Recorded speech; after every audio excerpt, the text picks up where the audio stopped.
G'day guys and welcome to Ozzie Impact Dynamics Gear Night here. Hey guys, hope you are doing well. Thanks for joining us once again. It's good to be back on a Thursday night. It's becoming a bit of a habit now. Hope you guys in Victoria especially are doing well with all your various restrictions. We are thinking of you. We've got the mask there ready to go, just as a solidarity to show our support to you guys doing all right. What else is going on? We've got a match coming up in Adelaide with the Monado complex at the 19th of September. So if you're into the PRS side of things and you live in SA, and that's probably about it. I'm not sure anyone else can get in. Who knows? Welcome to come and check that out. That'd be fantastic. Hey, if you saw our show last week with Serge from Reloading Studio, he is doing a giveaway. So stay tuned to the Impact Dynamics page as well as Reloading Studio page this weekend, and we want to hear from you, and you have the chance to win a full subscription to his software, which is really good. If you didn't see it, check it out from last week. A really good option from there.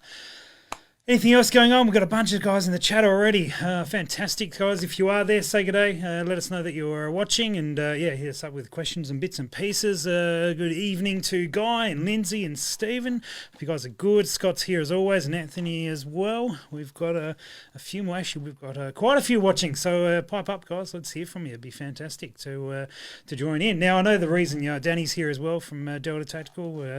G'day, Danny. Hope you're doing well, mate. All right. Well, I know the reason we've got so many guys watching is because of our guest this evening. He's well known amongst the shooting community in Australia and worldwide, actually. G'day, Steve. Hope you're doing well. Your snakes and ladders on Kestrel. Good stuff. Hope you get a top score. Anyway, my guest tonight, well known and great to have him on board. Thanks so much for coming on board. Ozzie from Ozzie Reviews, mate. How are you doing? Going all right? Yeah, I'm good, mate. I miss our quiet beers, but you're a busy man these days, so it's hard to get a hold of you as well. Plus the fact I can't get over to Queensland at the moment. I was actually thinking about planning a trip just to Queensland, and I might be able to get in there, but I booked flights to Darwin and then they got cancelled even though we could get there, so I'm all nervous about travelling. But anyway, how's things on the farm?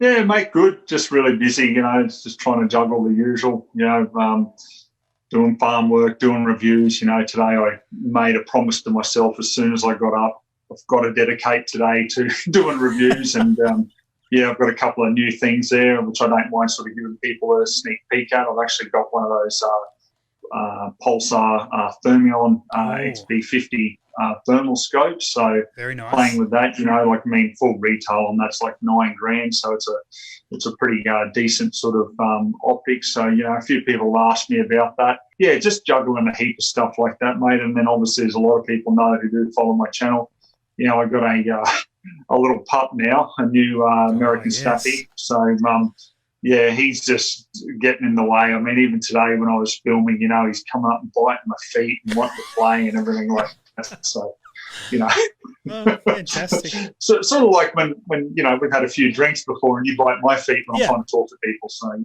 yeah, same deal. I can relate.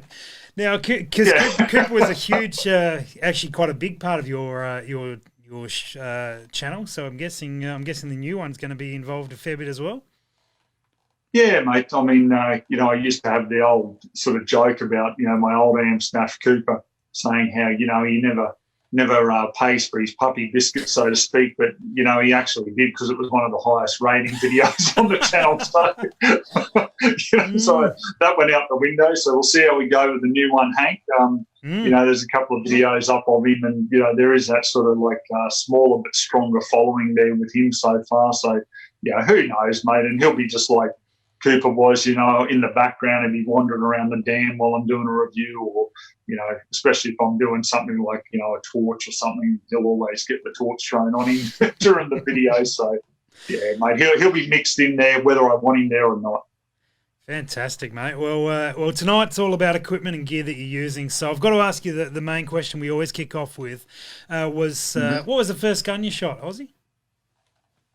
First one ever was would have been an old, I think it was Norinco. I know it was a Chinese-made just break action single shot 177 air rifle. Mm-hmm. That was the very, very first. I think I was roughly about 5 or 6 at the time. Yep. It's a pretty common story to hear that. And Yeah.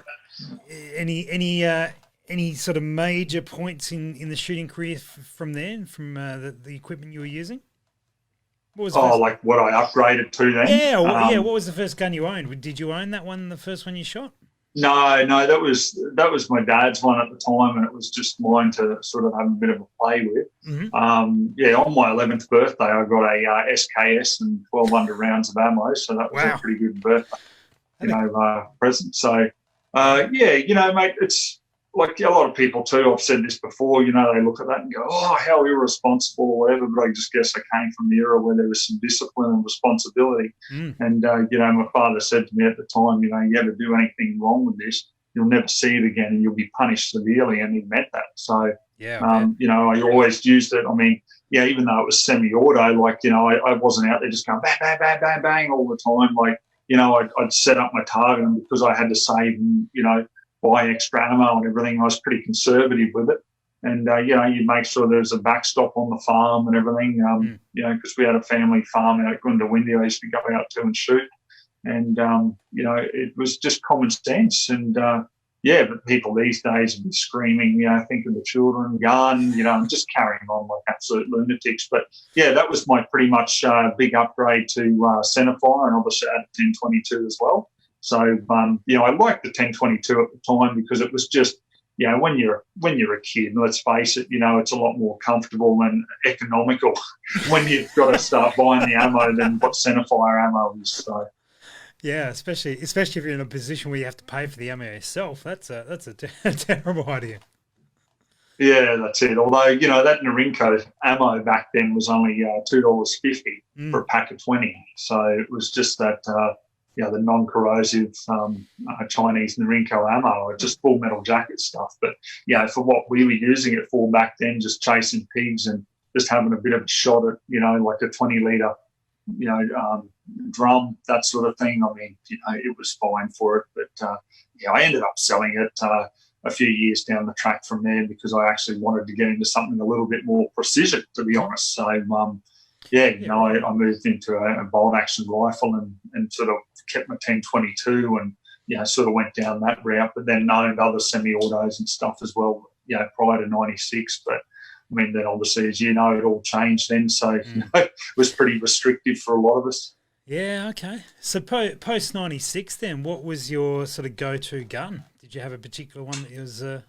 Yeah, I used to love the Anschutz is what I ended up with. That was my first taste of Anschutz. I had a bolt action 22. Yep. And it was just the older 1400 series at the time, and just super accurate and everything, and just a really beautiful rifle. And I guess I started to get a bit of a taste for that nice German precision. Even though it was just a 22 compared to other 22s I'd used at the time, It was just really, quite nice. So, that was, I guess, what I transitioned into, following that.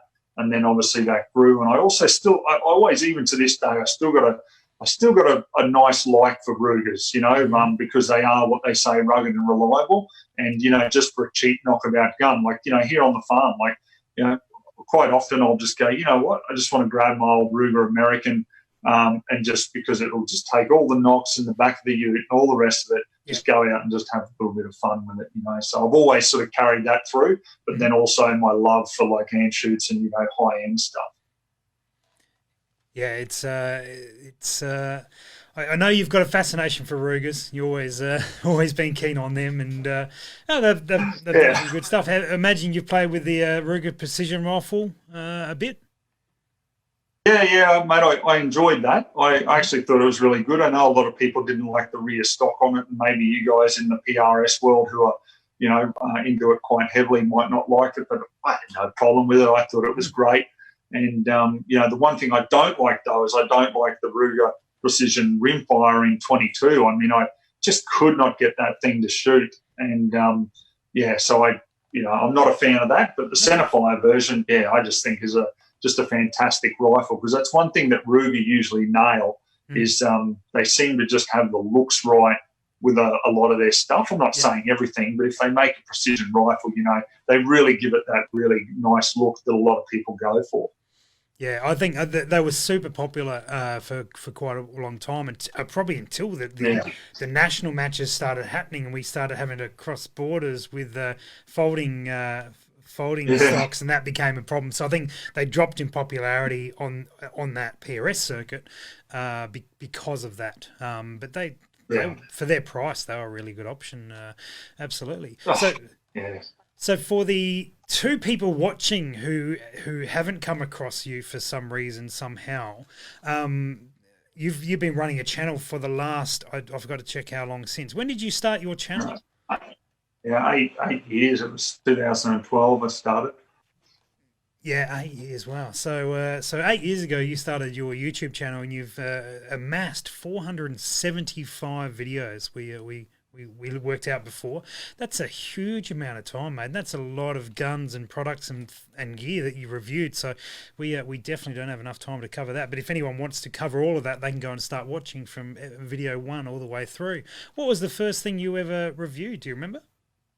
Mate, I think from memory I just did a bit of it was sort of like a bit of a funny video on the zombie industry's bleeding zombie targets. And all I did was I had my answers 223 at the time, and I shot it a couple of times, because it had like paint in it and it oozed out and stuff like that. And if we got a little bit of time, I'll say very quickly, like at the time they weren't available here in Australia, but I saw that they were available in the US. But because they're like basically, a human-sized torso, they're fairly big and they can't come out from the US with normal US posts, so you've got to get it couriered out. So I actually got 2 of them couriered out, and it cost me an absolute fortune. It was ridiculous, but I just wanted to just be like the first person in Australia to have these. And anyhow, so when they came out, it came out via UPS, and I saw that it had landed, and I thought, I'll get onto them and I'll go and pick it up. Yep.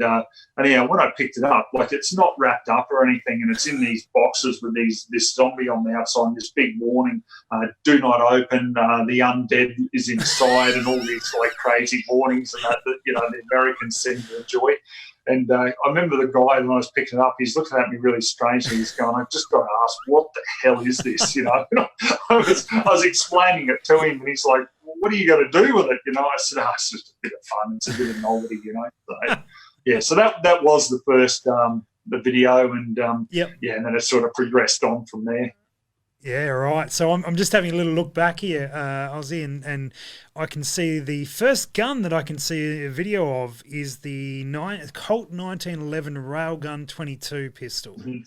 Yeah. Does that ring a bell? Yeah. Filmed on an iPhone 4, that was. On an iPhone. Yeah. They have actually had cameras back then. Wow. Okay. Good. I'm impressed, mate. And then I'm not grey yet, mate. You're definitely in front of me there. This is intentional, because otherwise, if I shaved this off or didn't have this grey, I'd look 20, and I need to look older to impress people or something. Anyway, enough about my vanity. So rather than maybe the first gun you reviewed, is there any that stand out over the 8 years that you've been doing this for nearly 500 videos? Yeah, mate, it's funny you should say that, because, like I've often had people who, do follow the channel say we can really tell when you really love a product, because you just can't get the smile off the end of your face at the end of wrapping up. Yep. And look, that's true. I mean, like one that really stands out is that Ticker A1 TAC. When I reviewed that, I was just like, this thing is amazing. I was shooting 0.3 of an inch for 5 shots at 100 with factory ammo. Mm-hmm. Just super smooth. Everything that you could possibly want was on it. And I took it out to 1,000, and it was just not a problem whatsoever. No matter what I was trying to achieve in long range, it just did it, straight out of the box. That's probably one rifle that really stands out. Mm-hmm. Obviously, I still got my love of like my Anschutz rifles and things, but one thing that just blew me away, and you could see that on film, was when I reviewed, it was actually a friend of mine, got his Ruger American in 223, just straight stock standard, cheap, I think it was a VX1 or VX2 loophole on top, just the lower end loopholes, Yep. cheap rifleman rings, like this thing's like sub $1,000 at the time. And with that OSA ammo, those 55 grain Game King, like 3 shots into like 0.1 of an inch at 100, And when I actually finished up the review, a friend of mine said to me, "I'm never selling this rifle," and I've just stocked up like crazy on that ammo, So there are ones, mate, that really just stand out to me, and a lot of them too I do buy.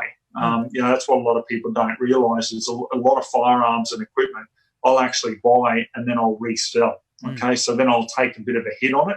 But if it's something that I really just want to get a hold of, I'll just go, yep, I want to be on the pre-order for that. I want to get it first or one of the first, and I just really want to have it. So, or if it's really good, I get it and it's really, really good. Well, I just have to take the hit and keep it. So. Keep it. Yeah. Okay. Yeah. So there's been a few guns over the years that you've grabbed. What is there one that you've like grabbed? Thought, oh, I'll get this one. It'll be okay. Do a review on it, and just sort of expecting to either take it back or sell it or do whatever it is, and you've just fallen in love with it without actually thinking you would. Because I know sometimes you get it going, I probably like this one, so I'll probably keep this one. And what one surprised you? Yeah, mate, it's hard because like all the ones that I usually keep are like, I'll buy the Anschutz ones, or of course, and then the only other ones that really have like stood right out have obviously been a lot of the tickers. I was only talking to one of the guys who follows my page tonight, just before we hooked up. Ticker is one of those models or one of those brands of firearms that I've actually had no issues with. Like I've never had magazine problems, and I've had magazine problems across the board, unfortunately. Savage, Hauer. I've just done a Remington 700 review. There was an issue there with the spring, and people will see that when it comes out later this weekend. Yep. So it's not brand specific. However, I can hand on heart say I've never had any issues with a ticker. They just seem to work. They seem to shoot. Even my beloved Anschutz at times, I've had a couple of issues at times with some of the models. But ticker is just one of those ones where I've just had nothing, unfortunately. I hate to say it because it makes the other brands sound, a bit inferior, but it's not the case. But it's just how it's sort of played with the actual equipment that I've got and reviewed at the time. What about calibers, Ozzie? Is there? I mean, I know you've always been a big 22 fan, but what have you found? Obviously, with I imagine you reviewed basically everything from 1.7s up to, I don't know how big you've gone actually, but anyway, tell us a little bit about some probably of the calibers. what's the 300 win? I did that 28 Northflyer recently, and that how was that? And talk about some punch, like because it's a 404 neck down to neck down to a 7mm there. So it's basically a 7mm Remington Magnum on steroids. Like it's phenomenal. I mean, I shot it at 600 yards. I went to there. Just basically at the time I had this Yamaha UTV to review, so I was just leaning off the steering wheel and shooting off the shoulder there, and when it hit that gong there at 600, like I tell you, geez, didn't it rattle it? Like it's just an enormous amount of energy going downrange. So that's probably the biggest that I've gone. Yep. But as for calibers, mate, one thing that's really surprised me, and I've always been a 308 man through and through. This would be relevant to a lot of your viewers, like because the ammo is cheap. We get it in bulk deals and that. You can get it anywhere, all that sort of thing. But when it comes to long range, I think that from memory, that Ticker A1 TAC was the first 6.5 Creedmoor that I reviewed. And then I also got it in the Sabatti STR, and I went out to 1,400 yards with that. Yep. And that's when I really could see what that 6.5 round was doing. Like there is no way I could have, made those shots. I was on like a 47, 48 centimetre gong at that distance, and just consecutive hits with the 6.5, where I would have had no hope in hell of doing that with 308. Because as it goes through that transonic zone by then, and you just don't have the same reach that you do with a 6.5. So that was a real eye opener for me because, as I said, I was a 308 man through and through. So that's probably one caliber that stands right out to me. Yeah, I guess it's probably no big surprise that it's become so popular and so commonplace nowadays. Yeah. And obviously with PRS stuff, sort of giving it reason to exist. But even, for guys like yourself who shoot a bit of long range, I guess, on a hobby basis, just for a bit of fun from time to time, if that's fair. It certainly makes it easier to do and easier to smack some targets, which is what we're all trying to do, really. Definitely. Yeah, definitely. The only criticism I have of it is the price of the ammo. Like, it's not cheap, and I'd like to see it come down. Because up here, I mean, we can get 308 ammo for $1 a shot, basically. Yeah. Okay. Where 6.5, like you're looking on average at $2.50 to $3 a shot. So it works out pretty. You're paying way too much for that because a lot of the guys run a factory in PRS are paying $1, $1.20, $1.50 a shot. So okay, well, what brand? Hornady, American Gunner. Actually, I think for that they're getting the Gunner. Okay, yeah. I have seen that advertised, and I used that. I used some of that Beastling on that Remington 700. Okay. Review. So that was the only ammo I've seen that's real. But I think really quite good. I think the promising side is that ammo, because you're right. Like, go back a few years and Creedmoor and 260 ammo was triple the price of just out of reach for most people who want to enjoy it. Yeah, exactly right, mate. Exactly right. Well, now you've recently just had a bag put together, an Ozzie Review version bag. How did that come about, mate? Yeah. Well, mate, it was something I've been wanting to do for a couple of years. I think off the top of my head, I'd have to go back through the Facebook post, but I remember talking about it a couple of years ago there, and there were people interested in everything. Mm-hmm. And the biggest thing that sort of held me up from doing it was, as much as I sort of searched and looked around with different companies, I found it pretty hard to actually find a company that didn't make a bag with just Chinese material. Usually the majority are Chinese made with Chinese material. So, and I wanted something that was sort of to go in with the theme of like Ozzie Reviews, to try and have something a little bit more Australian. So I found a company who do Australian made oil skin and wool materials. So nice. They buy all that here and get that in, then ship it over to Fiji. They own the assembly plant over there. Mm-hmm. Get it made, ship it back here, and then obviously sell it from there. So, so once I found that, mate, and I sort of put the teaser out for it, saying, hey, guys, this is what I think is going to be a decent bag. What do you think? And, mate, I just I was overwhelmed with orders. I couldn't believe it. It's got to the stage now, like I got 400 bags turning up. And pretty much all of them are sold. I think I've got 20-something left. Of the rifle bags, and then there's about 50 or so of the pistol bags. So, mate, I was just overwhelmed. I mean, the company were going to ship with Australia Post, but because of the amount of orders that came in, they then had to phone back and say, look, hey, we need to courier it directly to you because there's 2 pallets of gear coming. So, mate, I was just overwhelmed. Fantastic. Overwhelmed. But and obviously I appreciate the support immensely, but mate, I need these bags just as much as anyone else because I've got just typical Chinese-made ones that are starting to fall apart and everything.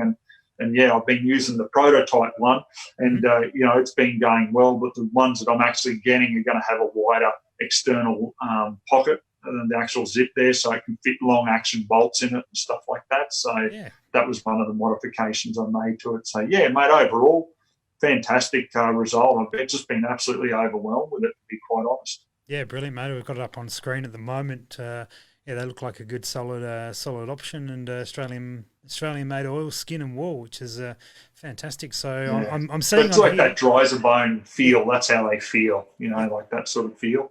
Yeah, I'm seeing on here there's 24 available. So guys, if you need a gun bag along those lines, it's probably a good way to do it and support support people making videos on YouTube, which is good because I know how much YouTube don't pay.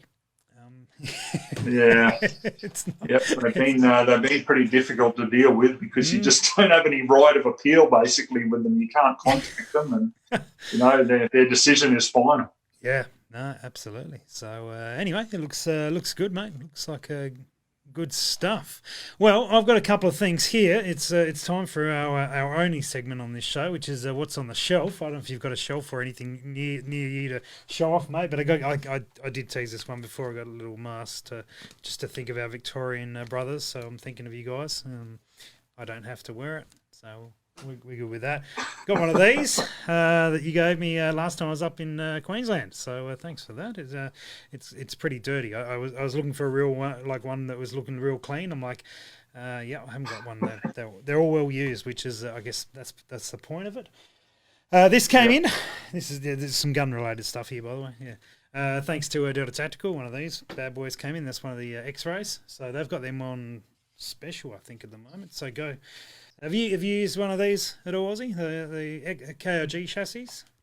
No, no, I haven't. No. Have you shot a? You would have shot the 105, I'm sure. Mm-hmm.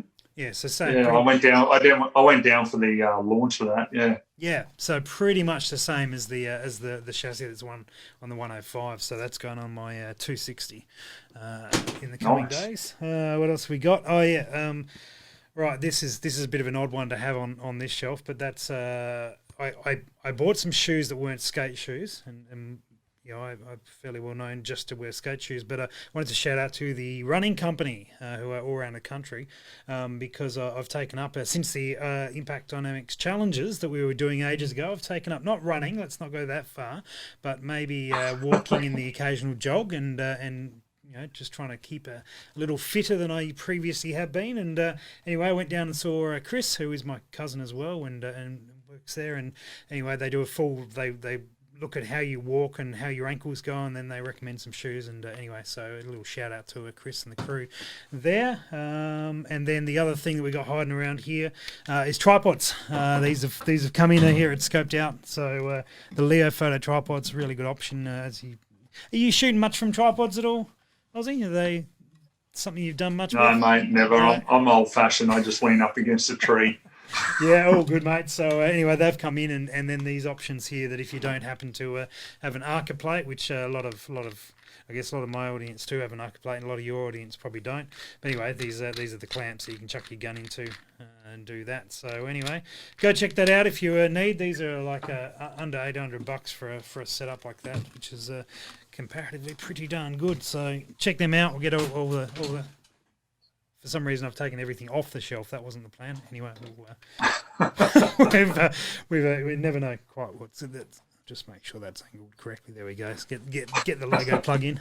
Oh, there is plugs on that shelf. Not sure what he's talking about.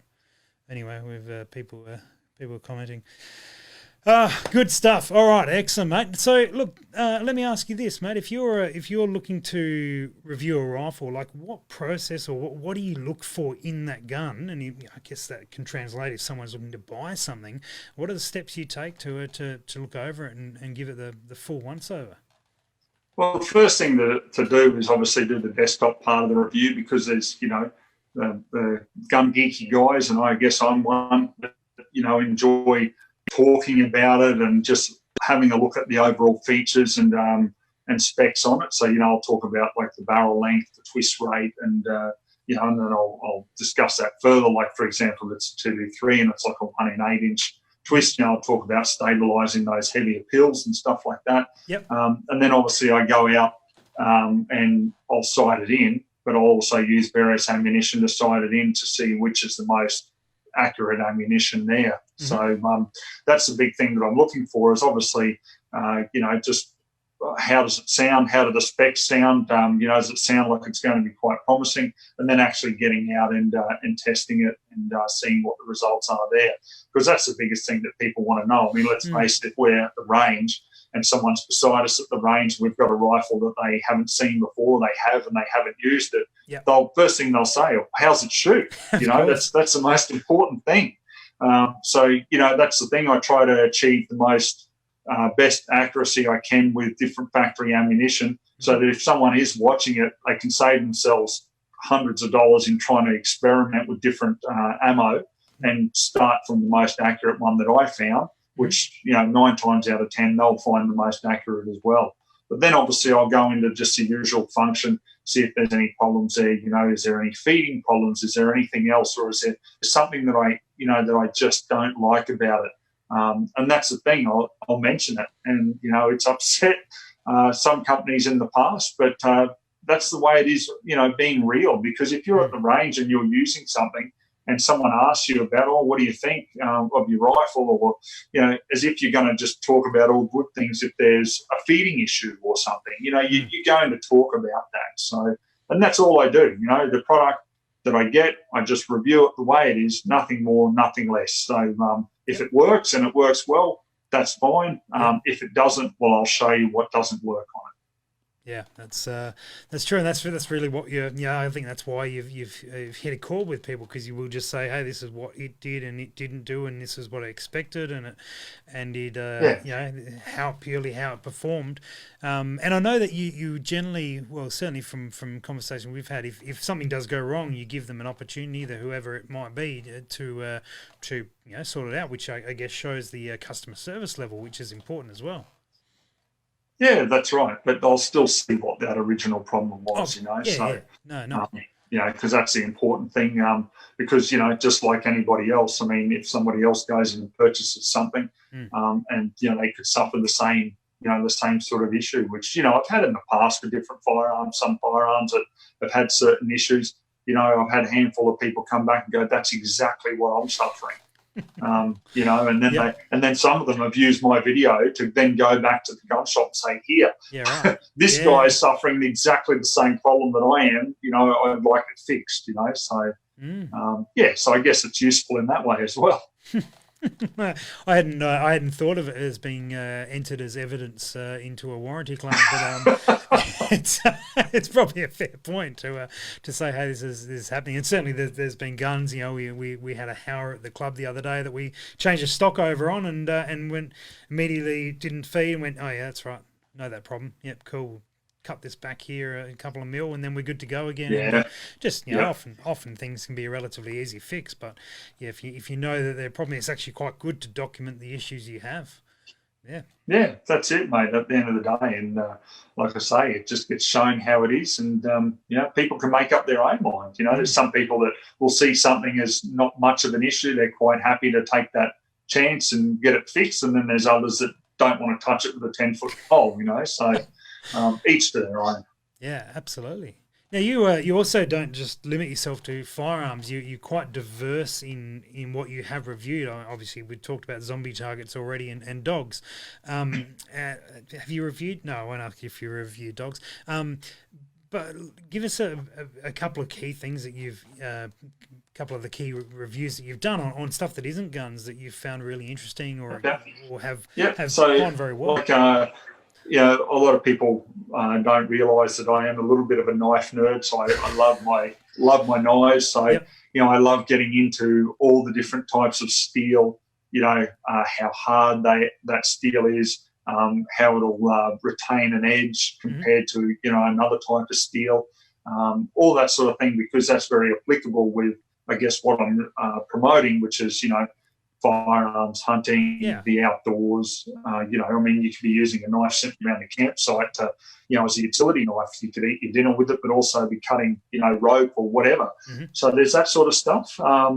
Also, too, I've done, I've touched on a bit with, preparing meat and doing some cooking videos now with different games. So, from some venison, rabbit, that sort of stuff. So I've shown a few different videos there, which people have quite enjoyed. Doing up some jerky as well, like venison and beef jerky. I'm reviewing the dehydrator that I use, and now I've just gone into that Yamaha UTV, so like an ATV, but the side-by-side equivalent with the roof and everything. I've reviewed one of them, so that seems to be going really well. So it's all that sort of stuff that I look at and I think, that's pretty cool. I wouldn't mind having a look at it. And that's where I'm not, I guess, bound by, any sponsors or anything who go, oh, we just want you to promote our gear and that's it. Like, I'm a free agent. I can just review whatever I want and, just have the freedom to do that. So, everything from scopes to pistols to shotguns, and obviously I throw in there the Cat C and D as well. Yep. I've done a few of them over the time so that anybody here who's a primary producer or feral pest controller, even firearm instructor, can have a look and, perhaps get some valuable information. And then, just simple like camping type tools as well I've done. So, I try to sort of, do a wide variety of things. But then obviously there's the political side of it as well, as getting information out there to educate shooters into making a wiser decision when it comes voting time, and also educating them and making them aware of different things that are currently going on, in politics that can affect the future of our sport and hobby. So, I try to cover it all, but, obviously there's the time constraints in doing that too. Yeah, it's probably a good indication why you're at 475 videos. All good, mate. And that's the joy. And generally, do you get a good response, or do you really make the videos for stuff you're interested in? If people connect with it, then fantastic. Yeah, mate, I do, and that's how it sort of started. But then, obviously, if people have asked about a certain product, like I'll give you an example, Zero-Tech scopes, that are being promoted fairly heavily at the moment. I had really not much of an interest in reviewing them, but I had a lot of people ask me about it. And then obviously the manufacturer came forward and asked me if I'd review one, and more than happy to review one. So, that's another review that's coming up soon. Yep. So, that sort of thing. Like, I'll listen to, obviously, the main people I'll listen to, obviously, are the Patreon supporters, because, they're the ones financially donating money, whether it's $1 or $100, I don't care, I'll still listen to them. And if there's something that they really want, and I get enough requests for it and I get the opportunity to do it, mate, I'll dive at it. I'll clear my schedule to seize that opportunity. Yeah, understood. So on the just back on the not so gun, but gun related, gun adjacent, let's call it, on the gun adjacent reviews, is there a couple of things that have stood out for you that you sort of really passionate about? What? You mean like scopes or knives? Any particular products? Obviously, knives in general is a good category for you. And look, I'll be honest, I don't understand the knife thing. I use knives hunting and bits and pieces, and dudes get all into it. And look, I guess the same is for guns and me, but for other people, looking at that, going, I don't get the fascination. But so many guys, gun guys and hunting guys, are really into knives, and I just don't get it. Can you tell me what I'm missing? Yeah, mate. Honestly, you need to jump on to different knife pages, and when you actually have a look at how each blade is rated on the type of steel that's used, and then they come up with newer technology to, like, for example, you might have, something like D2 steel, that can be subjected to, the weather and get a bit of corrosion as a result, compared to another steel. So then if there's an update to that D2, like a different metal, where it still gives that same hardness of the blade, but then also has better corrosion resistance, well, people go, oh, wow, well, that's good, because on my last hunt that I did, because obviously, blood creates a lot of corrosion. So, if you've got, just some light corrosion happening, and you go, geez, that annoys me. Oh, they've come out with a new steel now, and they're making it in this model of knife that I love. So, of course, you want to upgrade to it, It's like, for example, you might have your favourite type scope, but it doesn't have that reticle that you want, but all of a sudden they make it in the reticle you want, or they integrate a rangefinder with it or something. It's along those lines, there's always improvements. Yeah. And, it's like firearms. Knives are the same thing. There's a knife for different purposes. You don't use I'll say this because everyone will understand it, a Rambo knife, like a big Bowie knife. You don't exactly use that to, sit at the dinner table and cut meat with, or fillet fish with and stuff, So, each one's got a different purpose, a different use, and I guess that's where it gets really, really quite interesting for me. All right. So purely the reason I don't get it is out of ignorance. I understand. I can admit that. That's fair, mate. Adam's in the chat commenting on flashlights. You've done reviews on torches and bits and pieces. Yep. Yeah. So Phoenix Torches, Olight. I've done a fair bit with Olight. They've got some pretty aggressive marketing here in Australia and seem to have some good products. So I really like their gear.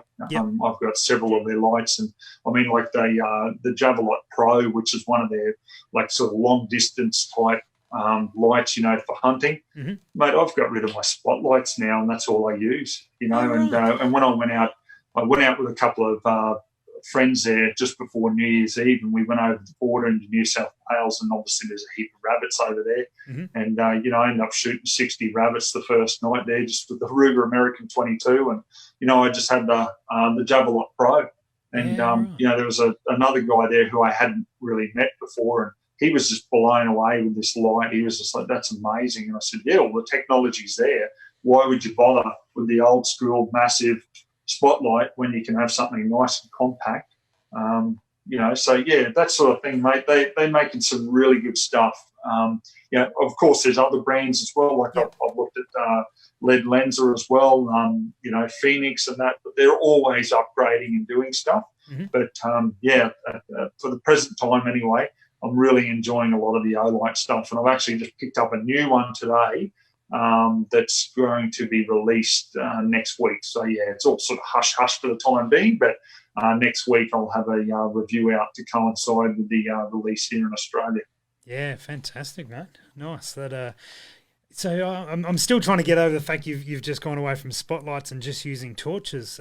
Perhaps I haven't kept up with the torch side of things close enough, but yeah, honestly, it is good enough that a little handheld option versus the bigger spotlight with a big reflector on it is good. Yeah, what sort of? It's the thin beam, mate, that does it. It's the real thin beam, and like you're getting a throw of several hundred meters, like. And, even with the naked eye, like you look out at that distance and you're sort of like, oh, geez, can I see it? You look through a scope and you're like, wow, there's the deer standing there. Or, and for hunting distances, which I've always spoken about as being for me between sort of 75, 125 yards, even if you want to extend that out to 200 yards, honestly, those lights will just light the place up like a Christmas tree at that distance. So what more do you need? Yeah, okay. Ian's asking if how, and I'm wondering this as well. Like, do you use a magnetic torch holder, or how do you actually go about? Is it mounted to the gun? How do you do this? You can, yeah. There's a bracket that comes with it where you can put it on top of your scope. So it's basically like almost like the figure eight, but just with a break top and bottom, and then you can just clamp that on, and the torch sits at the top there, and and it does line up. It does work. Or, if you've got somebody with you, they can just hold while you just steady yourself and take the shot. So, or as I've done many a time, I mean, especially with my little AR that I've got for the farm here, I mean, I've just got a weapon mounted light on the side there, straight up to the shoulder, just the thumb hits the light. It's ample for going out, just getting foxes and, hares and stuff like that. So, there's a few different options depending on how far you're shooting and what game you're going for. Mm-hmm. Yeah, brilliant, mate. Now you have found out we certainly a few years ago when we met and started chatting in bits and pieces, we found out that there's some fair variation in equipment preferences based on geographic location. So you learned some lessons about South Australians back in the day when you came down here. Yeah. It was I knew you were going there as soon as you said it, but to paint the picture for everyone, Rusty invited me down a couple of years ago to help out with a hunting course. And, I thought, it would just be, okay, I'm just going to add a little bit of input here and there. But Rusty being Rusty dumped it on me the night before. Oh, no, you're running the course. So I thought, right, okay, so I've got to work out what I'm going to be saying here and make it interesting enough. And anyhow, so I spoke about obviously gear and equipment. And, here in Queensland, I mean, obviously people who are in professional roost shooting or, shooting at the range enjoy using a heavy barrel varmint or target type rifle. But in general, in Queensland, it's very popular, obviously, to have a lightweight hunting rifle because, that's just what we do with chasing pigs or whatever else. And, and I was talking about how obviously if you have a heavy barrel rifle or a varmint type rifle, you know, the reality is if you say you go out hunting with that, like you probably haven't really been hunting, because anyone who carries one of them around will soon realise that, okay, after 5 minutes, this thing is damn heavy, it's uncomfortable and all the rest of it. So, yeah, on the course, I then said to the participants, I said, all right, so let's get out all your rifles and let's have a look at them. Without a doubt, every single one was heavy barrel varmint rifle. And I remember looking at you at the time and just going, what is going on here? But yes, it was very geographically different down there, where you guys like to lie prone or, you know, be out sort of hanging over the cab of a ute, you know, whistling foxes and all that sort of thing. So completely different to obviously chasing, you know, wild dogs in the scrub and pigs and all that sort of thing, where you need a complete different setup. Yeah, well, that's it. It's not so much geographics plays some role, but it's method, isn't it? You know, we probably see a lot more spotlighting and a lot less walking around quite so much here. We've got fairly flat sort of areas, and this will break down in different areas. But and then up there a lot more lighter guns, and there'll be areas down here. You go further down southeast, and you get into the deer territory, and the same sort of thing has. But I think in general we probably agree, since you've made those comments, guns have probably in general gotten heavier for many of them. We see a lot more heavy barrels, a lot more larger scopes overall. Yeah, I think, mate, to be quite honest, it's just that whole PRS competition, and you know, everyone loves. So you're blaming me into the long range. You know, hey? Did you just blame me? Are you throwing this all on me? Yeah, pretty much. Like, it's just, I mean, let's be honest, though, it's the gun laws here as well. You know, because obviously the PRS style firearms are, you know, freely available. So obviously anyone who wants to get into it can easily do it with a, you know, Cat B rifle. Yeah. You know, and obviously get a decent optic, which are also freely available. You know, I'm still running the Cullis 6-24. Yeah. So that's nice. my big scope that I got, and you know, it just doesn't miss a beat. Really good scope, and yeah, that's it for me. I know that Schmidt and Bender and a few others now, they're up to like 45 magnification or something, aren't they? You'll probably be able to answer that better than me. Yeah, I'm just like, wow. There is some. I think that the Marine Corps for years and years just used a fixed 10-power scope to shoot 1,000 yards, and here everyone is finding the need to go up to 45 odd power. I don't see the relevance myself, but anyhow, each to their own. Yeah, we don't see too many 45 power scopes in PRS. In fact, I don't remember one. The top we see is about 35, but not too many people run it at max power. I think most guys are either about 20 power or less for the majority of the time. It's just, I guess, that ability to wind up when need be, which can be very useful. Now we might have gotten off gear, but anyway, something that I wanted to ask you about before. You said that you filmed your first video on an iPhone 4, and you've obviously come away. I know we have a lot of guys who track with us and do enjoy the camera side of things. So we're going to get on that just for a moment. But what are you camera wise? Are you running now, and have you used a couple of things? Yeah, so then what the upgrade for me after the iPhone was actually a Sony Handycam, just a standard 1080p Handycam. Mm-hmm. And if you look at a lot of my earlier videos, I think I just shot the audio out of that thing, because every time I fired around, I mean, I didn't even have to be near it. It could be, 10, 20 metres away. Yep. The screen would actually jump, it just couldn't handle it anymore. It had just been subjected to thousands of rounds of ammunition. So that'll do it. It was basically just null and void. And I ended up getting the latest acquisition, which is the Sony RX10 Model 4 or version 4. Okay.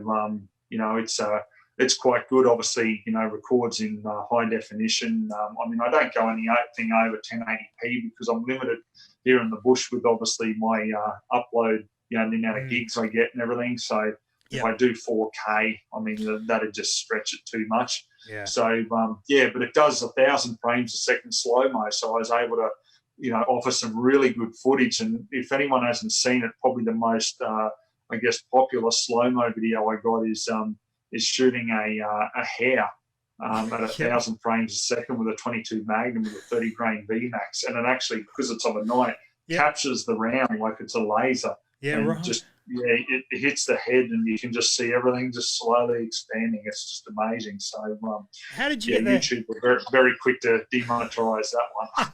How did you get the hair to agree to that shot?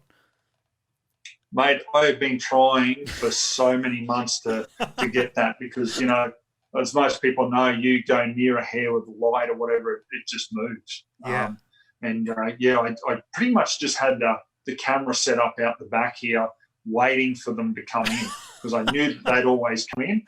Yep. But yeah, then the problem was I had the other half, and she's got an actual light, because with slow mo, as most people know, you've got to create a lot of light for it to be able to pick everything up. Yep. And the higher frame rate you go, the more light you've got to have. So I actually had one of the Olight Javelot Pros, and pretty much had the other half holding it up like this. And I pretty much said, okay, I've got everything lined up. And it was just like a split second, honestly, Yep. to be able to get that shot.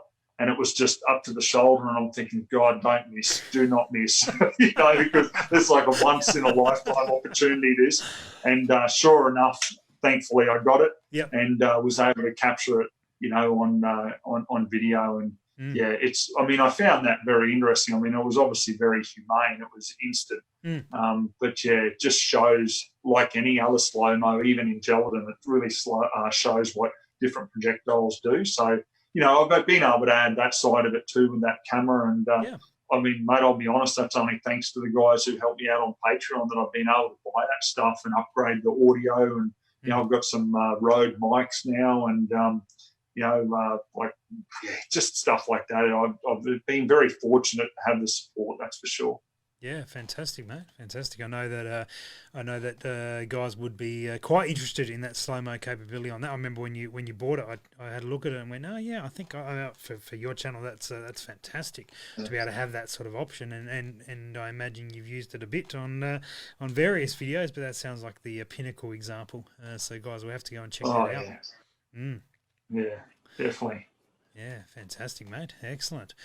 Well, what was I was going to ask you one more question to wrap us out, but I just got distracted by a question here in the chat here. Ozzie Reviews / Impact Dynamics Factory PRS Package Review. There you go. Who knows? Who knows? We'll see. That was from Ben. Thanks for the suggestion, Ben. There is, mate, you're getting a lot of love in the chat, which is wonderful to see, and I think that's guys appreciate your honesty and your candor with the equipment and the stuff that you do go through. Can you give us any teasers about what's coming up next?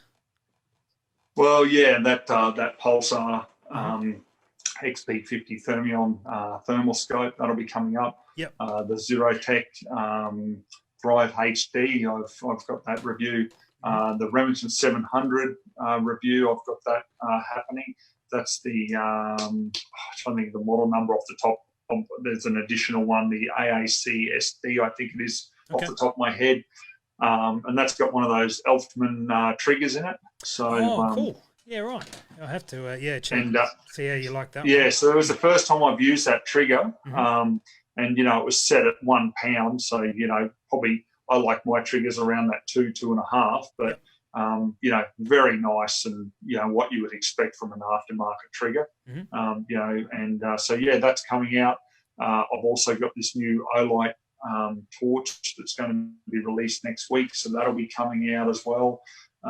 And I've been doing a bit more on like beginner basics stuff too, because I run a beginner basics line of videos and just chatting about different calibers from my own experience with them, from just the range to obviously in the hunting scenario and that. And they're a very basic no frills video, but obviously contain a lot of information, for people, because one of the biggest questions I get is, which caliber should I buy? That's a big question. So now I can divert them to the video and say, well, look, this is my honest thoughts on it from virtually every point of view you can want. So, they've been pretty popular as well. So I've got a few more of them lined up. Cool. And, so just in general, mate, there's a bit there.